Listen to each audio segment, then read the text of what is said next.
Now let's divide complex numbers. We're not actually going to divide though. We are going to multiply by the complex conjugate. Very similarly to what we did when we rationalized denominators that had two terms when we were discussing operations with radical expressions. Let's start out by identifying the complex conjugate for the problems listed. Pause the video, try it on your own, and then come back and check. Conjugates just mean we change the middle sign. So in the first one, 1 minus I, the conjugate would be 1 plus I. In the second, 3 plus 4I would be 3 minus 4I. And the conjugate for 2 plus I is 2 minus I. Again, only changing one of the two signs that are present. We could have negative 3 minus 2I, and its conjugate would be negative 3 plus 2I. We're going to change the sign on the imaginary part for these complex conjugates. Let's try it out. Use the complex conjugate to divide complex numbers. We've seen these denominators before. I'm going to hide them. Pause your video, try it on your own, resume and check your work. I need to multiply by a special form of 1 that consists of the complex conjugate of 1 plus I. So I'm going to multiply top and bottom by 1 minus I. 1 minus I on top, 1 plus I times 1 minus I on the bottom. Now let's multiply out this denominator. First, outer, inner, and last, minus I squared. I'm going to flag that I squared because we cannot leave I squared as I squared. And then I also want to point out, look what happens in the middle terms. Make these a little bit darker.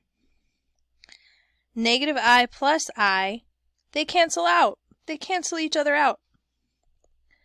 So 1 minus I on top, 1 minus I squared, but I squared is negative 1. Be very careful with your signs here. Notice I had a minus I squared. I squared is negative 1, but a negative I squared would be positive 1. We have 1 plus 1 in the denominator for our problem. A tiny little bit of cleanup so we have a little more room. And we'll throw that guy down here to remind us. So we have 1 minus I over 2. Now I say this as far as paying attention to detail kind of thing. We should never have a 0 when we are dividing complex numbers like this. The only time we multiply numbers together, real or complex, and we get 0 is if one of the original numbers were 0. And 1 plus I is not 0. 1 minus I is not 0. So we should never have 0 in our denominator. It is one way to check ourselves and make sure that we are paying attention to those details.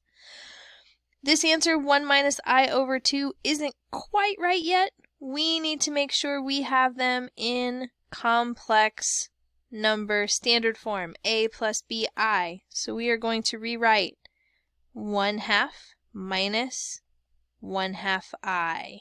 And that will be our answer to A. 1 divided by 1 plus I is equal to 1/2 minus 1/2 I. In part B, we need the complex conjugate of 3 plus 4i, so we are going to multiply by 3 minus 4i, top and bottom. And this one will be a little bit longer. 5 minus I times 3 minus 4i, 3 plus 4i, 3 minus 4i. When you start simplifying the denominators more and more, you'll notice a pattern. The middle terms will always cancel each other out for a complex conjugate, for complex conjugate multiplication. In the denominator, we have 3 times 3, which is 9, plus 12i minus 12i would be 0. and then 4i times negative 4i minus 16i squared. I'll flag the I squared. The numerator, we have to FOIL or use the box method. For my sake of room, I'm going to FOIL, but if you want to use the box method, go right ahead. First, 5 times 3 is 15. Outer, 5 times negative 4 is negative 20i. Inner, negative I times negative 3i. And last, negative I times negative 4i is positive 4i squared. And again, I'm flagging it because it needs to change to a negative. 15 minus 23i plus 4 times negative 1. 9 minus 16 times negative 1.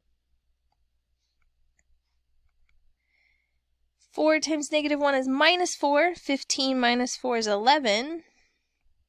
So our numerator simplifies to be 11 minus 23i. The denominator, 9 minus 16 times negative 1, that would be 9 plus 16, and 9 plus 16 is 25. We can write this in standard form by taking that denominator and putting it under both of the other parts, the imaginary part and the real part. And we have 11 25ths minus 23 25ths I. In part C, we could go ahead and multiply by the complex conjugate of 2 plus I, but with that multiplication on top, that means we're multiplying 3 complex numbers together, and that can get a little messy. I would suggest multiply first, and then multiply by the complex conjugate. Remember, the ultimate goal in this is to get it into a plus bi form, which means we have no i's in the denominator. Multiplying out the numerator, 1 times 3, 1 times negative I, 3 times 2i, and 2i times negative I. We can simplify this. Negative I plus 6i is imaginary. 3 plus 5i minus 2 times negative 1. 2 times negative 1 will be plus 2, so we have 5 plus 5i over 2 plus I. Now at this point we can multiply by our special form of 1 with the complex conjugate. 2 minus I over 2 minus I.